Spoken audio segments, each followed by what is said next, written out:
people need to understand that PLO, the whole invention of Palestinian people, it was a purely KGB project. Это был проект КГБ СССР. Я могу это объяснить на русском языке. I explained this in Russian. All right, my father worked for Soviet television. I got a little educated about these things, so I understand. You know, so people need to understand that. Yeah. It was a KGB, USSR KGB project. Yes. Yes. And it has gone too far. It's a revolutionary. And for one cause only. The cause was communism, Marxist global domination. So it was Marxist. It was Marxist global the ambition to globally dominate, the planet. Yeah. If you look at the seal of the USSR, the official seal of the Soviet Union, right? It has the ribbons and the 15 languages, and and the hammer and sickle, and it has a picture of the globe and the hammer and the sickle covering the globe. Covering the globe. Yes. That symbolism is controlling the whole globe. It represents the Marxist and Lenin's goal, official goal. They did say it says proletariat of the proletariat of the nations unite, right? So proletariat of the nations is communist force. Their goal is global dominance, and so they're trying to concentrate all the power, usurp all the power from people, from all legitimate power, and thank God. So in the process of that, in the 60s, the 70s, they created this monster. They created this monster called the PLO. All right. Yes. It was the time they were creating all these quote liberation fronts. The liberation front. Liberation from what? So that history needs. So that history needs to be, more learned. Explained and learned. Or anyone who still has not condemned Hamas completely is morally bankrupt and has no stance. They have no argument. They're morally bankrupt. Anyone who still has not condemned Hamas. Okay, but now the war will proceed, and the notion of what Hamas did to Israel will be forgotten, and now Israel will be the villain. Well, God works in mysterious ways. Let the chips fall where they may. Okay, there's time for peace. Time for peace is over. It's time for war. So hopefully the objectives are clear and they're achieved clearly and quickly and with the least losses possible. Because if it's not dealt with right now, there will be greater losses later. It's a tough decision. You cannot sit and do nothing. I believe there's somewhere in the Torah that says, if you know that someone is coming to kill you, rise up and kill them first. Well, we didn't even do that. We didn't even rise up and kill. We did not allow them. Unfortunately, they came into our home. They killed and murdered and committed all these atrocities. It's time to take action, and it's time to finish and eradicate. They're the government of Gaza. They're official representatives of their people, and they bring nothing but trouble and murder and death to their own people. They do not represent their people well. To put it mildly. Right. But if Hamas would surrender, then the war would be over, wouldn't it?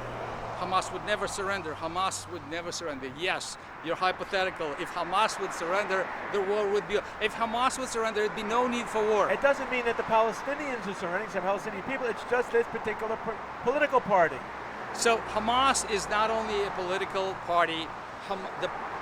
One just needs to open their 1988 charter on which they ran in the elections. When was that? 2004, 2005, or 6? When they got elected and they came to power officially. They ran on their official 1988 charter, which calls for complete annihilation, destruction, and death of Israel. Not just Israel, of the Jews. Of the Jews, thank you. So, of the Jews first in Israel, right.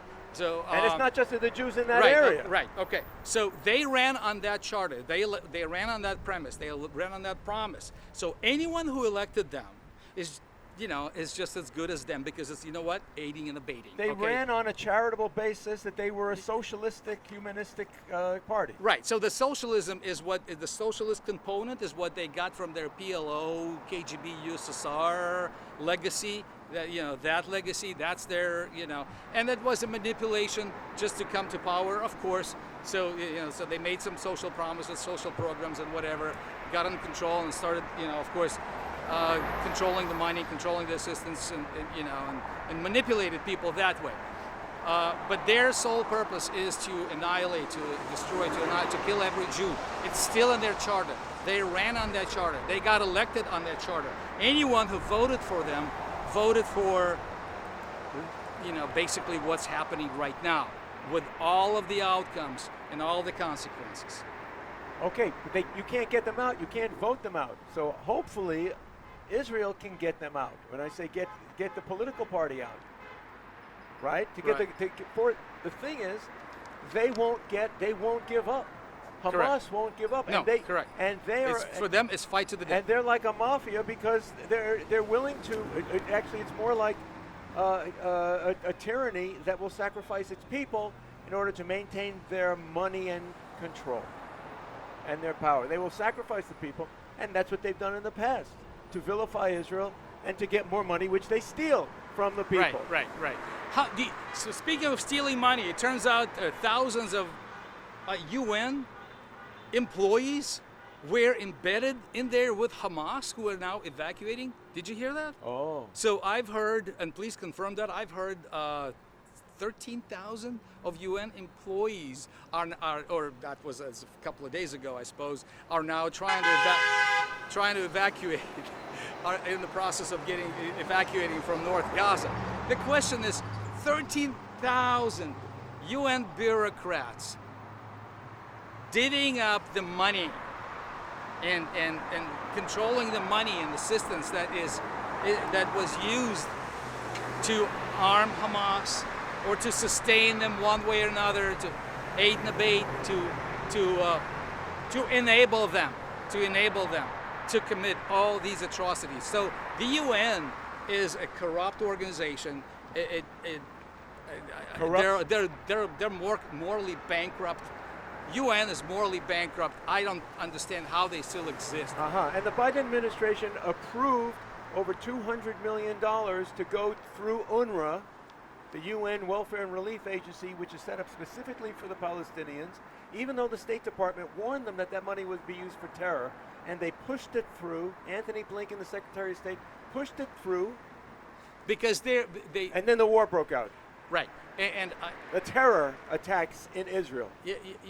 Because it was pushed through under the guise or the cover of virtue signaling, moral virtues. Yeah, they're morally bankrupt. Anyone who supported that but this is morally administration, bankrupt. but the Democrat administration pushed it through. Are they morally bankrupt? The Democrat organization, not only they're morally bankrupt, They're morally bankrupt and they're politically dead. And anyone who doesn't How are they dead? They're in power. Well, politically, okay. They're in power because they usurped the power. So yeah, in the USSR, the communist the communists were also in power, and they did have all the power till people realized that they're being lied and manipulated, and finally the system fell apart because it's not sustainable. Okay, so, yeah, but you didn't have a revolution in Russia and the Soviet Union. Right, in the USSR. And guess, by the way, interesting history trivia, if you will. Who was the first? USSR was comprised of the 15 republics. Which republic was the first to leave the USSR? So we're out. Belarus? Russia. Boris Yeltsin was the first Soviet republic to leave the USSR.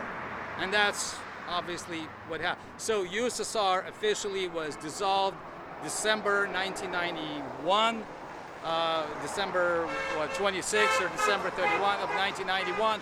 The flag was lowered, the USSR was no more, because Russian President Boris Yeltsin at the time realized that they do not want to be a communist country. So ironically, it was the first, the country that first started communism was the first one to get out. of that model. You know, what's happening right now under Putin does not represent the Russia that I'm talking about. It does not represent the Russian people. It does not, unfortunately. Yes, that's a whole other story. So I'm not going to get into that. And there's no justification for what Russia is doing to Ukraine. It's a war crime. That's clear.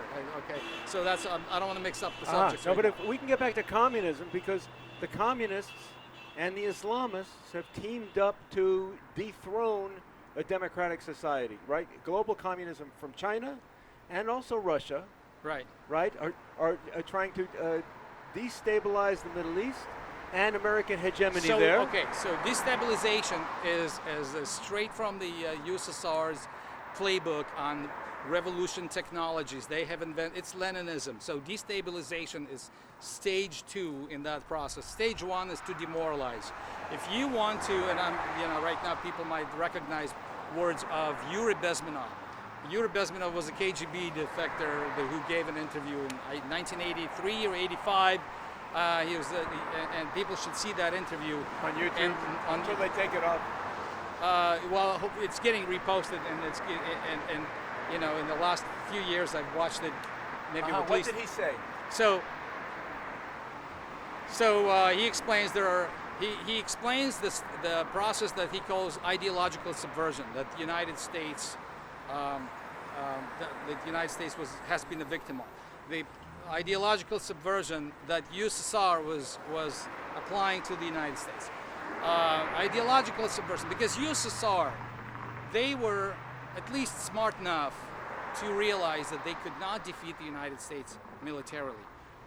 They set out to defeat them politically, to cause your enemy to fall from within, to collapse from within. Are they doing it now? They've been doing it for several decades. So they're using the principle that's described in The Art of War, Sun Tzu, The Art of War. If you can win a war without a fight, great. So they figured, why go nuclear? Why go all-out war with the United States? A war that they could never win. They figured, okay, we will cause the United States to collapse from within. That's what they figured. So they started that. Shortly after the Communist Revolution of 1917. Shortly after the Communist Revolution, I'm giving a little background. After the Communist Revolution 1917, the Communist Party was formed in Russia, and they started opening branches throughout the world. So United States branch was the CPUSA, Communist Party of the United States of America. Unfortunately, it's still alive and well. Yes, you can go and find their website. It's the acronym plus the .org, whatever. So it's still there. It's a domestic enemy. It's a terrorist organization. They should be banned. They're anti-America. Their sole purpose is to destroy America. So I don't understand how they're allowed to exist.